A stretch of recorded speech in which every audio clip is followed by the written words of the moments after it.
And had a good episode. Rob Schrader from the Police Museum, the old Calaboose downtown, came by, and they're getting ready to open up for First Friday Art Walks. They do that all summer and into the fall.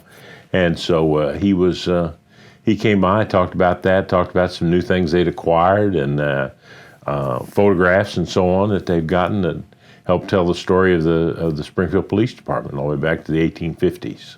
Gotcha. So what was the Calaboose before it became a museum? The Calaboose was the city jail. It was built as a city jail, and the configuration of it is strange because it faces north, but it's a half a block south of the street there on College Street. And the reason for that was that the police department, when it was built, was on the second floor of the fire station that was there in that gap, that open space. So the fire station was right on the College Street, and then behind it they built the jail, and it faced the back of the fire station, which was in fact the police station as well.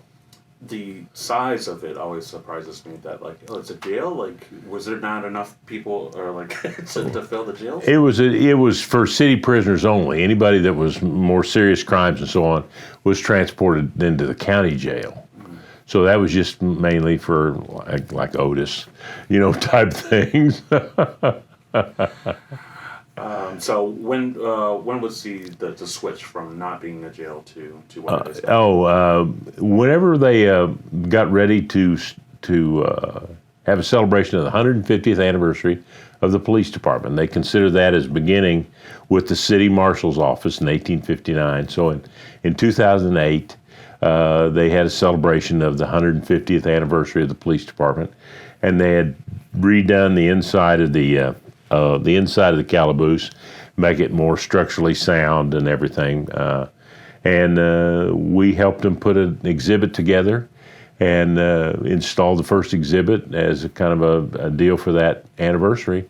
And it became popular, and now it's open every month on First Friday from 6 to 9. And people can come in and tour it for free and see the history of the police department. Yeah, so what kind of things can you see? Pictures, badges, old equipment, stories about things. Like one of the great outreaches of the 50s and 60s was a thing called Talking Bicycles.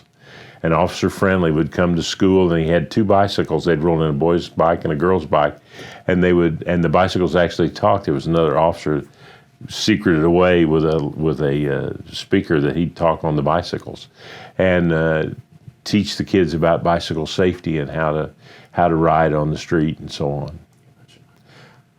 So what does it do out off season, I suppose?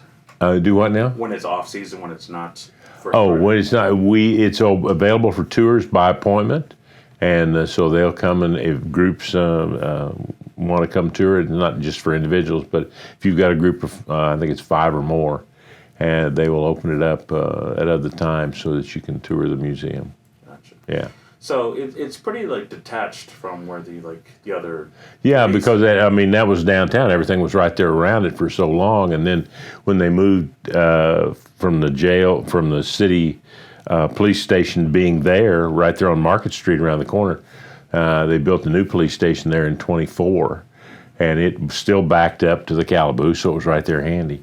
But then in '69, when they built the new police station over on Chestnut Expressway, it had its own holding cells inside, and so they didn't use the Calaboose. It was just for storage then for several years, and just fell in, as I said, into disrepair and had to be updated and repaired before they could use it for anything else. And now it's got a wonderful 2-story exhibit in there. It tells about all of its uses through the years, because it had other uses as well. For a time, all of the fire alarms in the city were routed through that building, and there was a big panel and everything up above on the second floor that when someone would pull a fire alarm on the street corner to call the fire department, back in the days when they didn't have a lot of phones, it would set off in that alarm setup up there, and there was a man always monitoring those alarms so they could send the fire department to that corner where that fire alarm was, and then they were guided by whoever had pulled it to where the fire was.